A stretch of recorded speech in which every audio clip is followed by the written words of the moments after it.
স্বেচ্ছাসেবী সংগঠনের সঙ্গে যুক্ত বর্ধমান ওয়েব, আমি তার সভাপতি, সেই হিসেবে আপনাদের সাথে আমাদের আর একটা সম্পর্কও রয়েছে। তো এখানে এমন একটা ঘটনা ঘটলো, আমি যাদের কাছ থেকে কাজ শিখেছি তাদের অন্যতম কিশোর দা, এবং আমার কাছে যারা কাজ শিখেছে তাদের অন্যতম সুজাতা, আমরা একসাথেই আজকে এই মঞ্চে উপস্থিত রয়েছি। আজকের সাংবাদিকতার অনেক পরিবর্তন ঘটেছে, সে সম্পর্কে আপনারা অবহিত, আপনারা দেখতে পাচ্ছেন।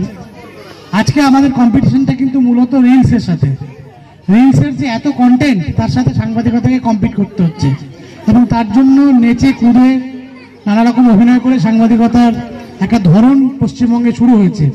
আমি ব্যক্তিগতভাবে এই ধরনটা খুব একটা পক্ষপাতী নই, কিন্তু এটাই এখন ট্রেন্ডিং। হ্যাঁ, এখন কতদূর যায় হয়তো কোনোদিন দেখবেন আমাকে হয়তো কার্জন কেটে দাঁড়িয়ে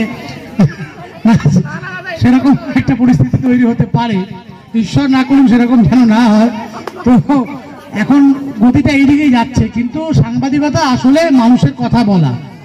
আজ থেকে আমি 27-28 বছর ধরে টেলিভিশন কাজ করছি, তারও আগে প্রিন্টে কাজ করেছি। আচ্ছা, আজকে আমাদের বর্ধমানের স্বেচ্ছাসেবী সংগঠন মিলিত প্রয়াসের উদ্যোগে বংপুর চাষিমানায় বসন্ত উৎসব পালন হচ্ছে বসন্ত বেলায় অনুষ্ঠানের মাধ্যম দিয়ে। আজকে আমরা এই জায়গাটা বেছে নিয়েছি এই কারণ আমাদের যে স্বেচ্ছাসেবী সংগঠন, আমাদের এটা একটা কাজ করার পয়েন্ট। এটা একটু পিছিয়ে পড়া প্রান্তিক মানুষজন এখানে থাকেন। আমরা বিগত 3 বছর ধরে কোভিডের সময় থেকে এখানে কাজ করছি। এখানে বাচ্চাদের পড়ানো থেকে শুরু করে পুজোয় জামা কাপড় দেওয়া থেকে শুরু করে এখানে মহিলাদের স্বনির্ভর করার জন্য বিভিন্ন রকমের কাজ আমরা করি। এবং আজকের এই যে দোল উৎসব, যে আবির এখানে ব্যবহার করা হচ্ছে, সেটা সম্পূর্ণ জৈব উপায়ে তৈরি হয়েছে। এই ক্লাবেই এখানকার কিছু মহিলাদের দিয়ে আমরা বানিয়েছি, এবং বর্ধমানের বেশ কিছু স্বেচ্ছাসেবী সংগঠন তারাও এই আবির এখান থেকে নিয়ে তারাও বসন্ত উৎসব পালন করছে। এবং আমাদের পেছনে একটি সারের জায়গা আছে, এখানকার ছেলেমেয়েরা সেখানে সার তৈরি করে, জৈব সার, সেটাও আমরা বিক্রি করি। এবং যেটুকু যা আমাদের লভ্যাংশ হয় সবটাই এই অঞ্চলের উন্নতির স্বার্থে আমাদের ব্যবহৃত হয়। এবং এই অনুষ্ঠানের সাথে সাথে আজকে যেটা আমাদের একটা করা হয়েছিল, সেটা হচ্ছে বর্তমানের বিশিষ্ট কিছু সাংবাদিক বন্ধুদের সম্মাননা জ্ঞাপন অনুষ্ঠান।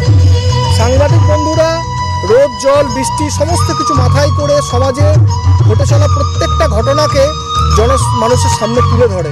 তাদের এই যে অক্লান্ত পরিশ্রম, তাকে সম্মান জানানোর জন্যই মিলিত প্রয়াসের পক্ষ থেকে আজকে উদ্যোগ গ্রহণ করা হয়েছে। এখানে সর্বমোট 19 জন সাংবাদিক বন্ধুদের আমন্ত্রণ জানানো হয়েছিল। তার মধ্যে বেশ কিছুজন এসে উপস্থিত হয়েছেন এবং আরও কয়েকজন আসবেন। তার মধ্যে কিছু বিশিষ্ট সিনিয়র যারা বয়োজ্যেষ্ঠ সেরকম সাংবাদিকও ছিলেন, কিছু মহিলা সাংবাদিকও ছিলেন। সবাইকার নাম আমি এই মুহূর্তে বলতে পারছি না, তার জন্য আন্তরিকভাবে দুঃখিত। এবং কিছু নতুন সাংবাদিক যারা তাদের কাজ শুরু করেছে, সেরকম সব মিলিয়ে মিশিয়ে নবীন প্রবীণ মিলিয়ে এই একটা অনুষ্ঠান করা হয়েছে। আজকের এই অনুষ্ঠানে উপস্থিত ছিলেন আমাদের মিলিত প্রয়াসের মেন্টার, আমাদের মাননীয় শ্যামাপ্রসাদ চৌধুরী মহাশয়, শেখ জাহাঙ্গীর, সভাপতি উত্তম কুমার সাহা, সহসভাপতি অশোক সরকার, সম্পাদক প্রতুল রক্ষিত এবং সহ সম্পাদক অর্ণব হালদার সহ অন্যান্য সদস্য। আমার নাম প্রতুল রক্ষিত, আমি সম্পাদক মিলিত প্রয়াস।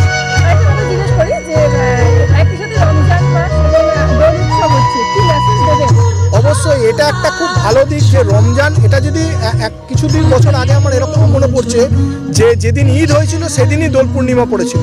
অর্থাৎ আমরা সবসময় চাই, এখানে কিছু কিন্তু যারা পার্টিসিপেন্ট আছে কয়েকজন মুসলিমও রয়েছে, আমরা কিন্তু এরকম কোনো জাতিভেদ প্রথা করি না। আনন্দ উৎসব, ধর্ম যার যার, উৎসব সবার, এটাকেই আমরা মাথায় রাখি এবং সবাই এই আনন্দ উৎসবে সামিল।